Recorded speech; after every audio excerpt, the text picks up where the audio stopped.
So we'll go ahead and get started. There'll be a few people that join us in progress, but I think everyone's been on this call, that's on this call knows who Doug and Russ are. If you don't know, these are two of the guys that helped complete arguably the most successful independent football league season that's been completed.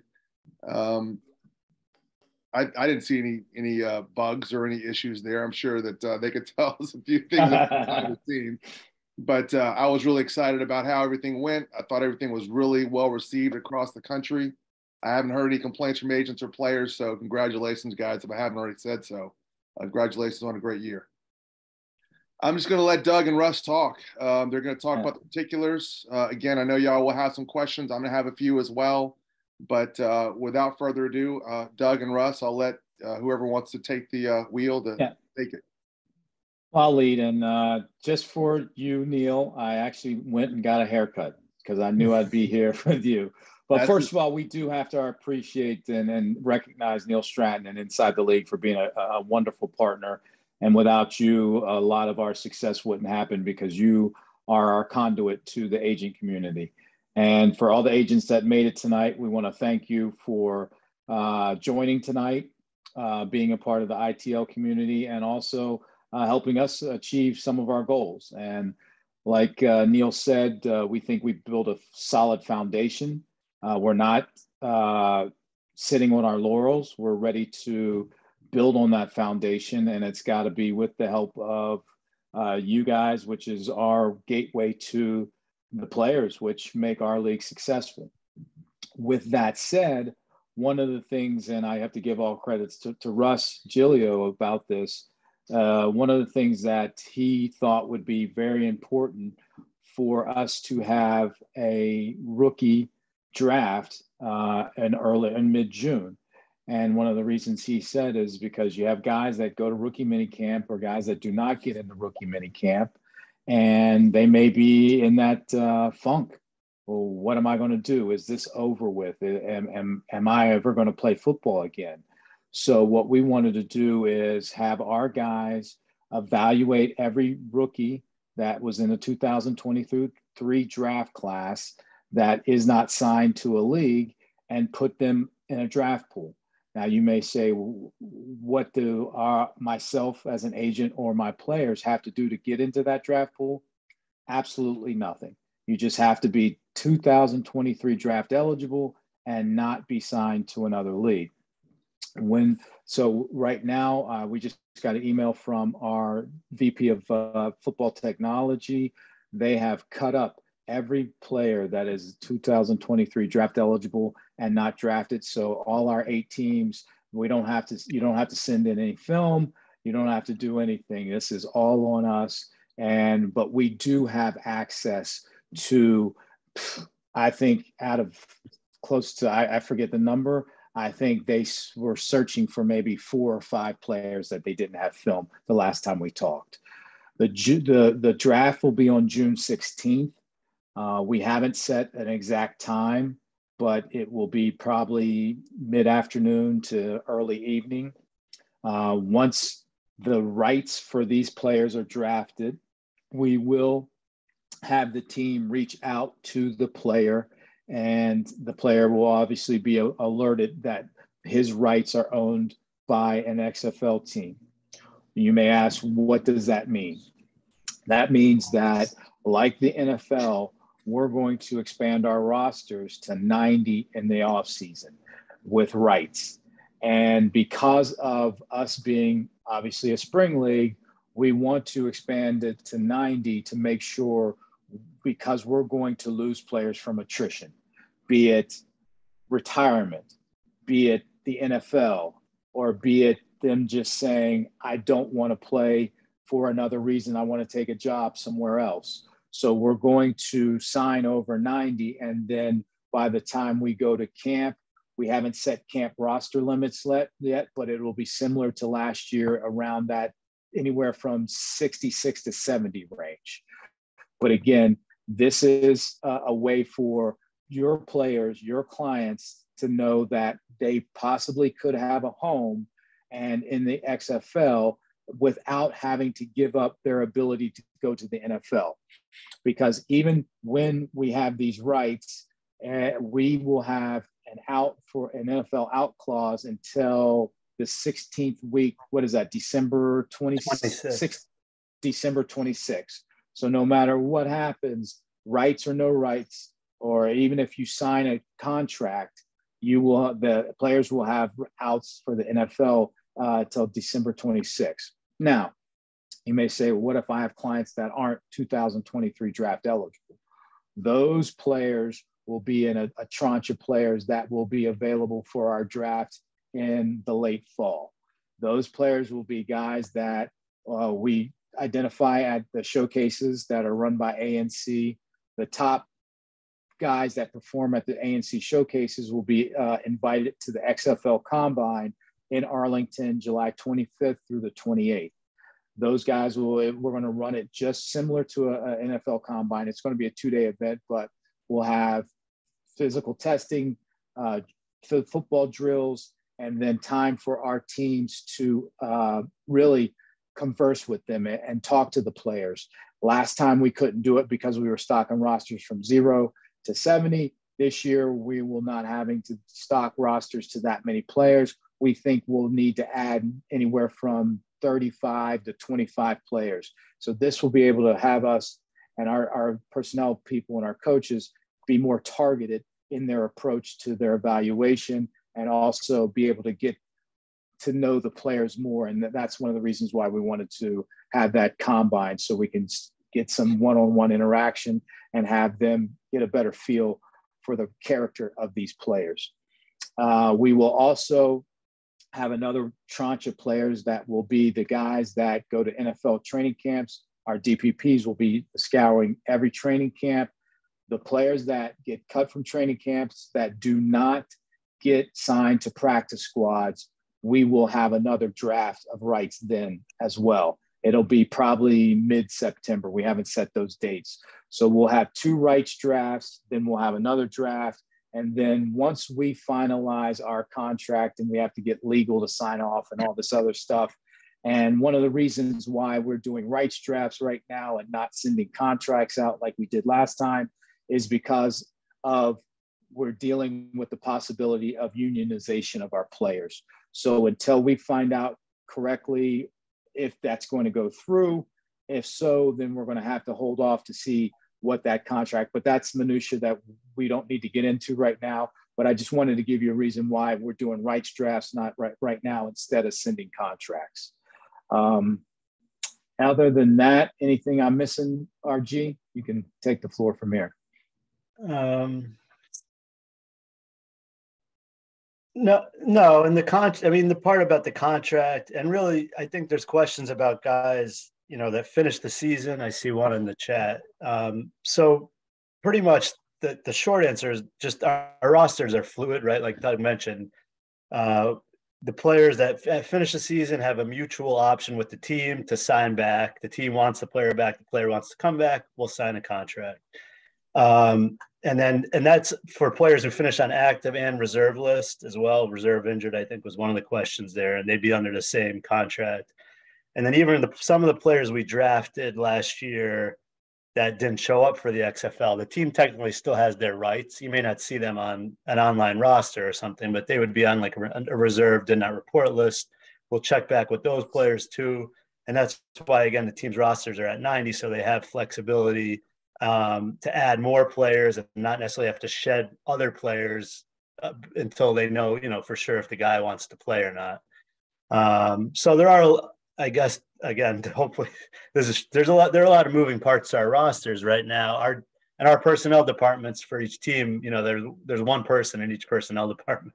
So they're stretched pretty thin. I think that was another question in the chat about how do we introduce our players to the team personnel. And I think, we don't want to leave any stone unturned. We're taking in all the info that you send to FBO at XFL.com and building a database of players we know this player is interested, and we add them to the list. And, if you don't hear right back from us, it's not because we're snubbing anyone, but it is, we're stretched pretty thin here.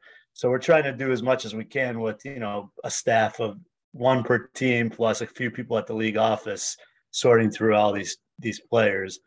And then another question was, if a guy's on a roster now, 2023 rookie, he's on an NFL roster, he's not eligible for this draft. You can't be under contract, but he would be. Doug mentioned we're having a draft after the cut downs, and he would probably fall into that bucket of players, if you want to say, of that pool of NFL players would be the next group of players we're looking at. And the showcase players, which were mentioned. So.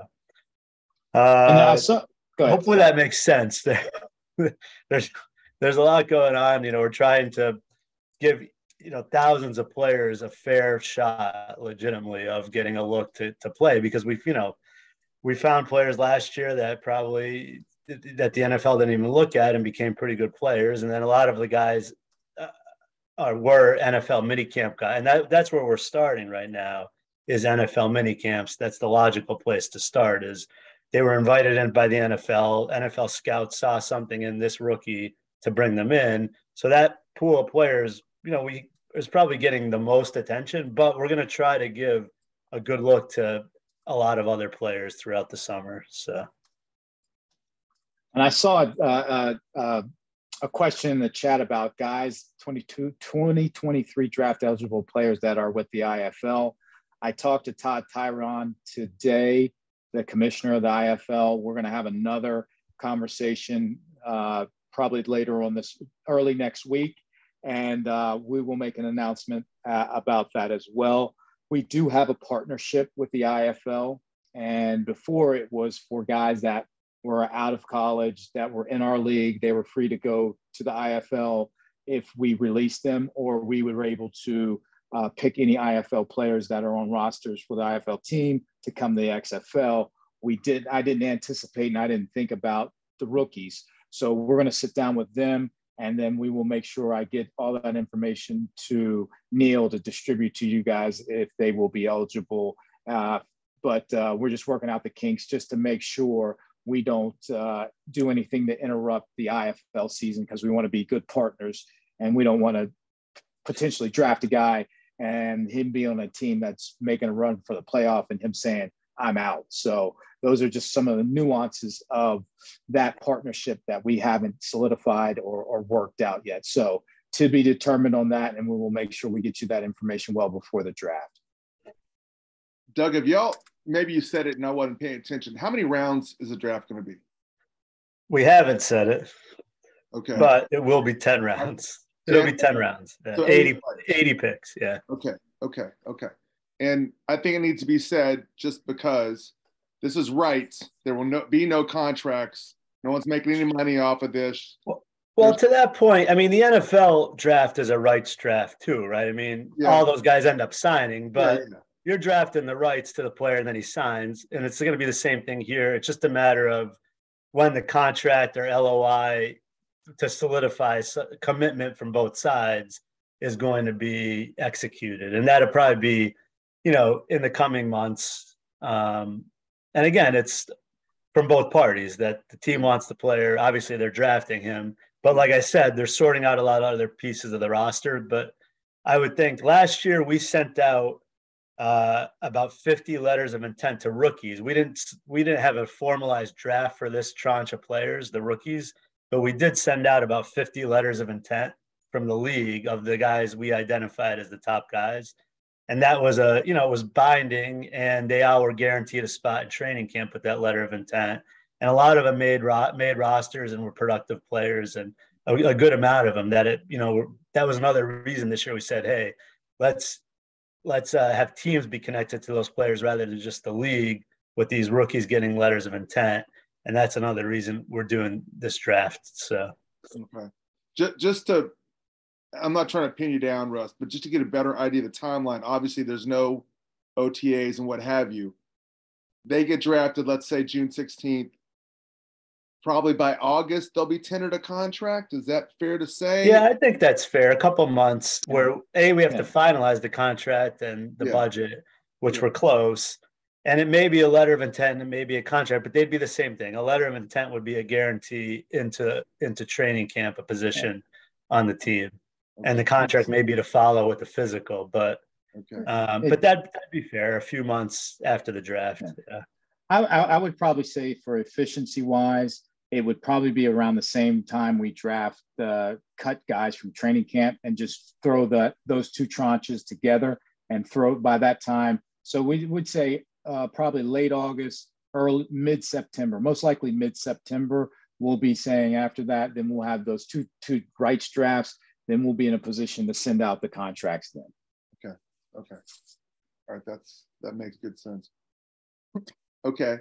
I'm just kind of going through these questions here that people have submitted. Okay. I know that. All right. So if you were 2023 draft eligible, obviously you're part of this draft. There's still going to be people that want to send in information. Is that relevant? I mean, Doug, you saying, look, we've already got this. We know. No. Okay. No, I sent it in the chat. It's all the information you need to send to fbo@xfl.com. I put it in the chat. It's name, position, last college, draft year, last pro team, email, cell, and agent. And when you send that information to fbo@xfl.com, that information gets distributed to all 8 teams and 8 personnel directors. That will be the list of guys that are interested in playing. And then they will take that information and take it to their video guy. And we have between PFF and the college video system that we have exchange with, PFF with the NFL and video with the college, we have film on those guys. And a lot of these guys, our video directors have already cut up for our teams. Okay. And Neil, I think the reason it's just the rookies is because really the other players were technically available to our teams throughout last offseason, during the season. And so, granted, we may be getting information on some new players that weren't in, that some of our personnel directors may not be familiar with, but that's the reason they're not in this specific draft is because they were available to our teams prior, Mm-hmm. No, I got you. Okay. Now, let's say a player isn't drafted and he's part of the 23 draft class. Good idea to send him to one of the showcases this summer? It'd be a very good idea to send him to the showcases this summer. And again, the way the invitation process will go for the XFL Combine, we're going to invite 200 total players, max of 200 total players. At least 100 of those players will come from the ANC showcases that are put on by Stephen Austin and ANC on behalf of the XFL. The other 100 will be recommendations from our DPPs or coaches, but if they don't max that out, then we'll increase that number so we get a total of 200. So that's a good way to get recognized, and you go there and perform very well. We're going to, like I said, take the top performers, and they will be invited to Arlington for that combine. And a little more nuance that the agents may appreciate, because if you're a rookie and you're registering for these showcases and you get drafted, we will, and you don't want to go and you think, you could still go and it probably doesn't hurt, but if you don't want to go, we would refund those players.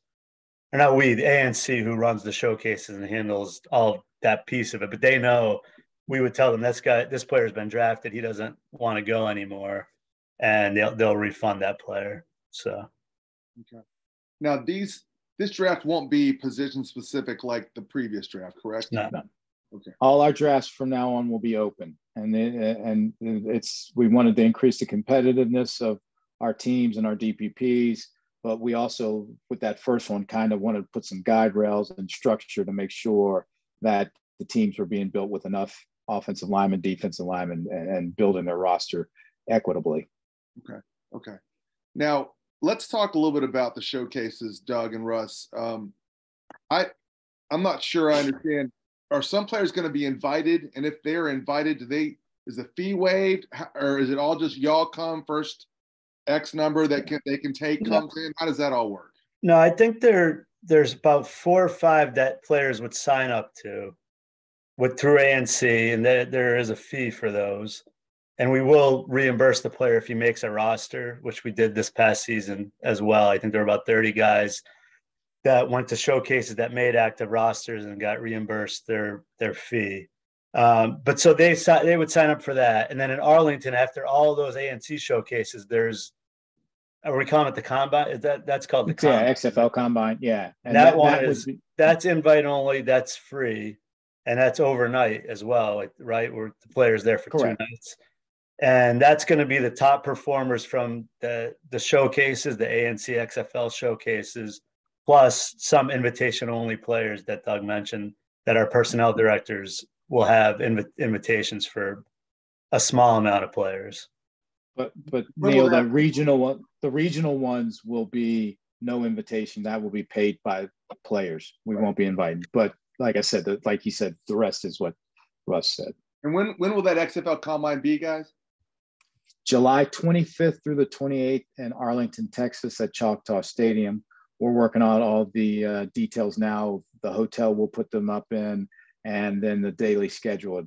They're going to come in one day, and we haven't decided, just because of the weather. We'd like to maybe do the workout later in the evenings when it's cooler. So it might be you have to be in by 1 o'clock, rest, do the workout. The next day you get up, have interviews with the team, and if need be, have any physical workups done. So, or it might be flipped. So we're still working on that, but it'll be a 2-day event. We'll pay for the hotel. All the players have to do is just get there. Okay. All right. Excuse me. Okay. Can we talk about the NFL Alumni Academy? Is there going to be a relationship there again in the coming year, Doug?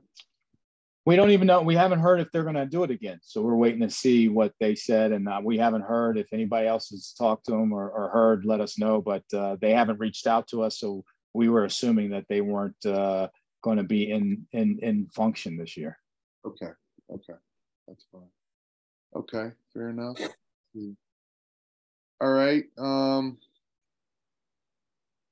Okay. Now, if a player is drafted on the 19th, does that mean he's definitely a go for camp, or is it still kind of up in the air? It'd still be just rights right now. Okay. So, yeah. Right. And then, like you said, probably mid-September, once we have that second draft of NFL camp cuts, then when our rosters, our contracts are ready, then we can start nailing down our team, saying, all right, out of your 90 rights that you have, here's our roster limits for camp. Who do you want to send contracts or /LOIs to? Yeah, I would say we can't guarantee anything because, like I said, the rosters are fluid, but those players are going to be likely getting offer, a letter of intent and a contract to go to training camp. It's just, there are too many moving parts to guarantee. And, like Doug said, it's probably about a 70-man training camp roster. And the rights are going to go up to about 90 until teams start trimming them down. But to give you some context, last year I think we sent about 45 or 50 LOIs out, and all those players all got training camp spots. And like I said, a bunch of them made active rosters for the season, and those players weren't even connected. They weren't attached to teams when we send the LOIs. In this case, these teams are looking at these players and drafting them. So I think they'd have a really good chance to make a training camp roster if they're drafted. Yeah, Neil, and one of the reasons we just want to shy away from that guarantee. Yeah. Because if we say that out there and anything happens, and then you're like, oh, you guys guaranteed. So we want to stay away from that, but they're drafting them for a reason. For sure. Yeah. Guarantee is a dirty word. Okay. Now, in some of the drafts, some of the teams have passed up on picks, kind of later rounds. Do you anticipate that happening on the 19th? No. Okay. I keep saying the 19th is the 16th. Sorry about that. 16th. Okay. Can agents attend the combines this summer? Not at our XFL combine. We haven't opened that up to anybody. The ANC showcases, you'd have to talk to Stephen Austin, who runs the ANC showcase. I think they allowed guests before, but I'm not sure. But I think they did. Okay. Contracts going to be the same. Looking obviously towards 2024 when the teams are playing and all that kind of stuff. pretty much same as last year, or are we still kind of waiting on the union thing before we can determine all that? Yeah, kind of waiting on the union thing, but the things that the most important part of it is if you sign a contract, you will have NFL out till December 26th. That's going to be the same. The length, I think, will be pretty much the same. You think, RG? So when you sign, it'll last until the 31st of 2024. So, but the particulars, we're still working out what all the rest of that. Okay. And but you know, it should I mean, be we could have, and the thing is, last year we could have signed 2-year. I mean, the reality is players are probably going to sign the contract they're given in these leagues, you know, and we thought it was heavy-handed to give out 2-year contracts. And that's why, you know, it's technically a 1-year contract. I'm saying it's a mutual option because there is a tail on it where the team has exclusivity and they're talking to these players who, you know, hopefully most of them had good experiences. And if they're not in the NFL and they still want to play football and the team wants them back, they're going to sign back. And that's probably going to be the structure for next season as well. Okay. Is the just expanding on the union thing, because this is kind of new to me, is this kind of an NFLPA affiliation or is it another body? Or, I mean, well, the who was it that tried to unionize before? The same entity that that unionized the USFL. I think it was the Steelworkers. They came and our players voted no, but I just talked to our in-house counsel and she said that she's gearing up to make sure we have access to our players and everything for another entity, but she did not give me the name. In our opinion, we are not against the union. That's totally up to the players. We've had our our mindset that we were going to have a union with our players. So we're fully ready to embrace it. Ownership wants to embrace a union if it makes sense for the players. But we have to be agnostic. We can't say yes, we can't say no. But if we have to have a union, we will work with them to be a true partnership instead of an antagonistic relationship. Sure. Yeah, I got you. Now that December 26th opt-out for the NFL, is that good for the CFL as well? The CFL want to sign a kid? No. Okay. The contract explicitly states the NFL. Okay. And that's the same for the end of, you know, like once the season's over, in this season, it'll be the same for next season. The player, if he gets an offer from an NFL team, we terminate the contract and the player goes to the NFL. And I think there's 25 or 26 guys who've done it to date, with a few more coming later this week. So, okay. Specialists. Are they going to have one? I think last year there was one combine for specialists. Yes. Is that correct? Is that same this year? That's going to be our Nick Novak specialist combine in October. I think it's the 21st. We are going to have an announcement on that. I'm meeting with Nick and our comms director next Tuesday or Wednesday. So in the next 2.5 weeks, we will have a announcement about that, when it is and all of that stuff. But Nick Novak in San Diego in October. Okay. Is that invite only, or can you just sign up? That's what I'm going to work out with Nick to see the particulars, and we'll have that in our announcement. Last year, was it Nick do the invitations last year, Doug? Yeah, Nick picked them last year, so we'll see how he wants to do it again this year. Okay. And one question was, only minicamp guys are going to be eligible to be drafted. The answer is no, but probably a lot of the guys that are drafted will have gone to rookie mini camps. I mean, it only makes sense, I guess. Guys, I've tried to touch on all the questions that are in the chat. If there are other questions that haven't been covered, unmute and ask them. I don't want anyone to get off here and still have questions. What do you got? I do have a question on the HBCU XFL invite only showcase on June 17th. I have a couple players trying to register. It's still requesting them to pay a fee. So I just wasn't sure if they just register and show up for that one, for the HBCU invite only one, or how does that work? Yeah, just send on FBO@xfl.com.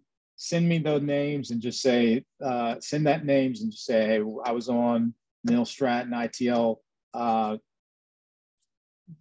video with you guys, and here's my question, and then we'll work it out and we'll get back to you. Awesome. Thank you so much. Mm-hmm. Drew, why don't you unmute and ask Doug that question about the IFL yourself?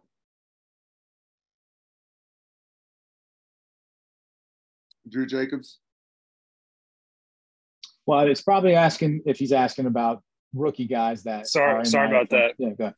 Yeah, I'm here. Hey, thanks, Doug. Question. I just wanted to you to re-clarify the IFL partnership and how to proceed if an current IFL guy wants to be included in the draft pool, or is thinking about attending a combine, which obviously is a little difficult because they're currently in the season. Yeah. So with our IFL partnership, again, we did not think about rookie because we didn't have one last year about rookie drafts. So I'm going to talk to Todd. I talked to him today, and we briefly discussed this. I'm going to get with RG, and we're going to talk to Todd about the eligibility of those guys. But if the guys, because of our partnership, we will have film of all their games and be able to evaluate those players on IFL rosters. So we would tell them and advise them not to skip an IFL game to come to A&C showcase, because we'd rather have film of them guys, your guys playing football instead of running around in underwear Olympics. And if there's guys that we like from the IFL season or our teams like, then some of those that they will be invited to the XFL Combine if a team is that much interested in and wants to get a closer look. But we will be making an announcement. I'll make sure I get it to Neil about 2023 draft eligible players that are on IFL rosters now, if they will be eligible. And again, it's just working out with Todd and their teams, because the one thing we don't want to do is cause a blip in their season by saying one of their star players gets drafted by us in the rights and they're making a push for the playoffs, and he's like, well, I'm drafted by the XFL, I'm tapping out. So we want to be good partners. So we just got to work out those nuances. But as soon as we do, we'll make sure Neil gets that answer and distributes to you guys. Thanks, Doug. And to clarify, is it a good idea to send the email, to send their information to that email address, or does it really matter? Yeah, no, you can. Absolutely. Because okay. The one thing about sending information to that email address, that will help our directors of player personnel be really efficient to know these guys are interested, instead of scouring the whole universe of free agents. And some guys are like, hey, I'm out, or I don't want to think about playing in the XFL, or I'm retired. We know these guys, the people that you send, have genuine interest in the XFL. Great. Appreciate you. Thanks. No doubt. Doug, can you run down one more time what you want in those emails? Because I know everyone needs to hear that one more time. The emails go to fbo@xfl.com. I will put it in the chat and run it down. So email goes to fbo@xfl.com.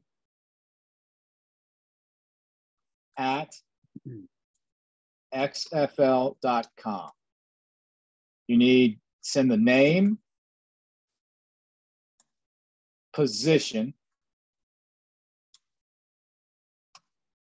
last college, draft year, last pro team, if applicable, email, cell. For the player. Player email, player cell, and then obviously player agent. And contact information for the agent as well, Doug, or no? No, we'll have that as long as you have the agent. But yeah, they can if they want to, but we're pretty good with that. Okay. Doug, with the draft, kind of ahead of schedule from last year, is there any anticipated schedule changes in terms of when training camp's going to get kicked off, or is it still shooting for January? Yeah, it'll be January. We're going to probably have the same time frame. We may back up camp up a week. We had it for 5 weeks last season. It seemed maybe a little too long, and so we may shorten camp to 4 weeks now, or maybe 4.5. But we really like the timing of our season. We like finishing right around the draft so our guys can get into those rookie mini camps. Any thought about the championship game changing, or is that kind of still going to be a week between the first playoff game and the championship game? Championship game, I think since we're starting a week later, this is tentative. We think it will be the week right after the last playoff game. Again, and we'll finish right around that draft weekend right there. So. And another question from Andre Wheeler. If, let's say, an agent has 10 clients, should he send 10 emails with just each client's info, or all of them in one? All of them in one. Okay. Yeah. Okay. Can I ask just a real broad question? From the XFL's perspective, what as agents,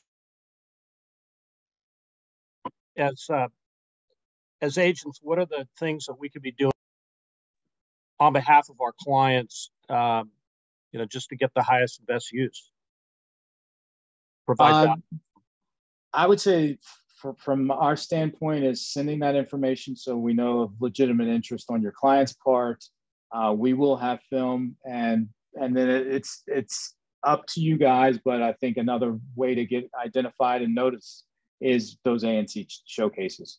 So between the film and the workout, those are the best ways to really get your players in the forefront of our director of player personnel. Doug, how many people are going to each of those showcases? You might have already said so, but do we know? Players or XFL? Players. No, players. How many players get into each of those showcases? I think it was around 150 or less than 200. 200 or less, I know that much. I know that it was like 125 was like the minimum that they would get, but they think they could handle up to 200. But most of them I'll check it. Were most of them maxed out last year, Doug?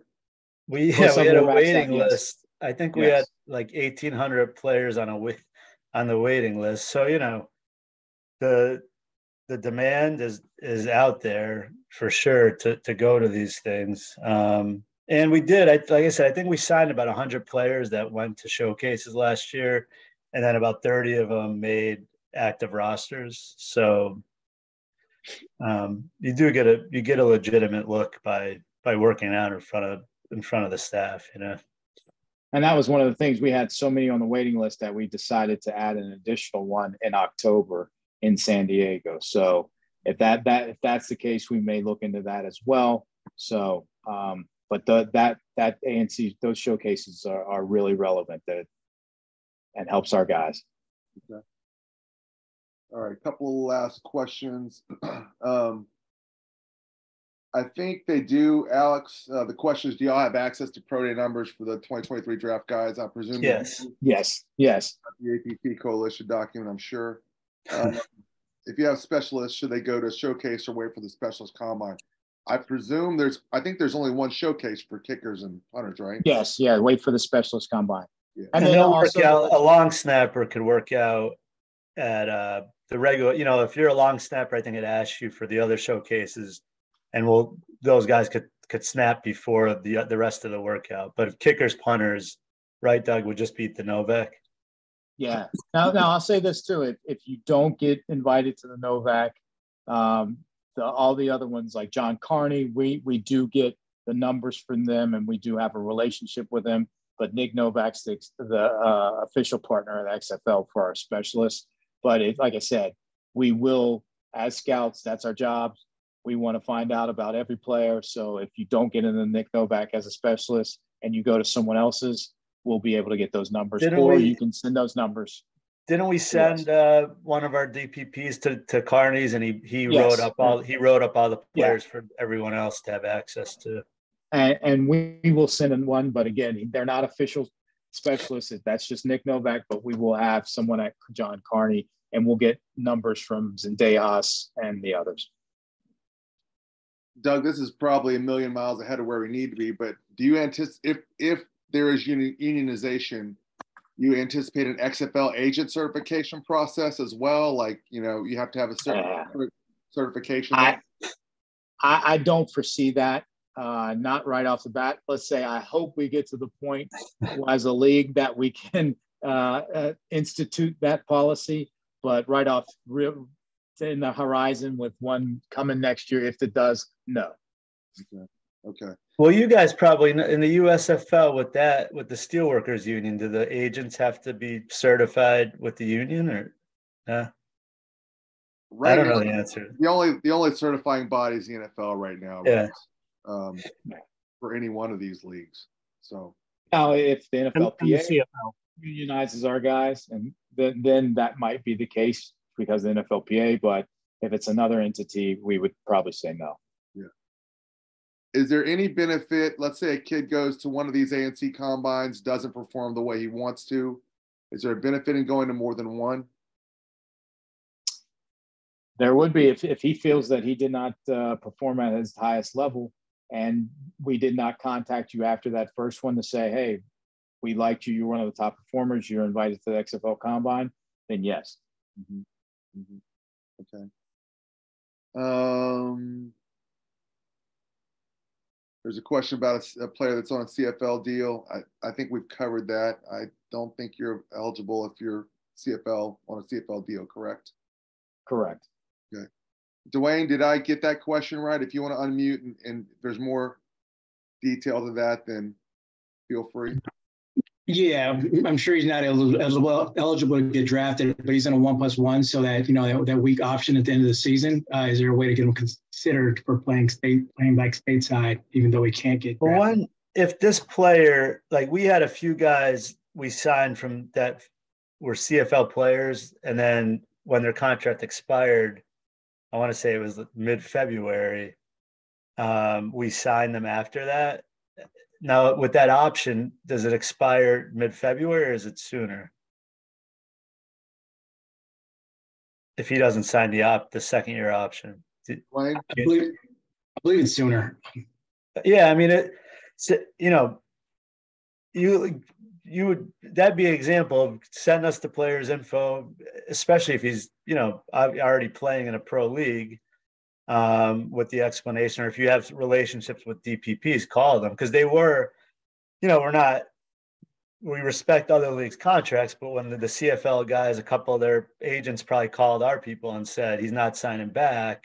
Are you interested in him? And we signed, 3 or 4 players. That would have been right in the beginning of our season that their CFL contracts expired. And so I think it's just a matter of keeping us and the team's personnel directors in the loop of where guys are in their contracts and their interest in playing the XFL. Okay. Now we talked about 200 at each one of these combines. I mean, in theory, could you offer contracts to all 200, or do you say, listen, we're only take 25 from each one of these, or is there a number at all? Well, what we'll do, I mean, we could technically we could sign with our numbers, probably not all 200, but we're going to take the top 200 or top at least 150 and invite to the XFL Combine. And those will be the creme de la crop that our personnel directors have focused on and identified. So those people will be the ones that will be most likely part of the November draft that we talk about. But it's not like top 20 at each one of the combines automatically get in or anything like that. No, not at all. Not at all. And Doug, it's TBD of when the showcase combine guys are going to be draft eligible. Right. That's still, it may be sooner than November. It may be with the NFL players, but we're still working through the next part. Okay. And some players, that are going to these showcases may have already been eligible for the XFL and in the draft pool already too. So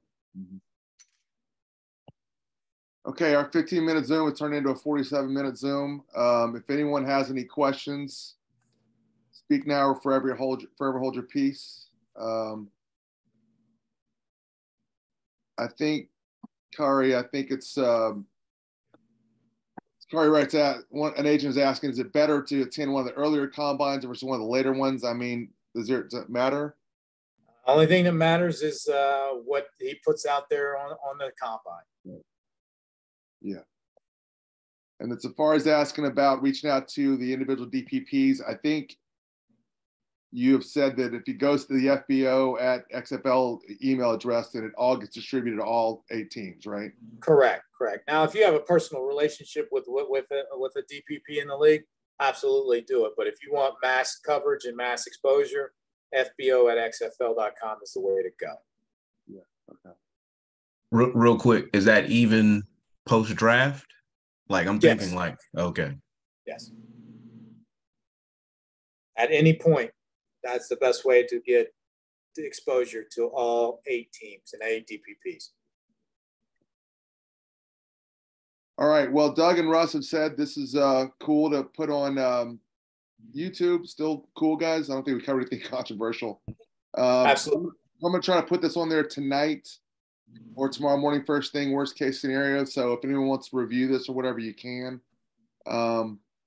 That's it. Thanks so much for joining us, guys. Go ahead, Doug. And then we'll be back in touch probably in the next week about that IFL question. Yeah. So. And I'll get that information out there whenever that is made clear. So thanks, everybody. Good night, everyone. Thank you, Neil. Thank you for everything. Thanks, guys and gals. Appreciate everyone that's participated. Everyone have a wonderful evening. Good night. All right, Neil. Thanks, Neil. You're my guy. Thanks. My brother. Bye-bye. Thanks.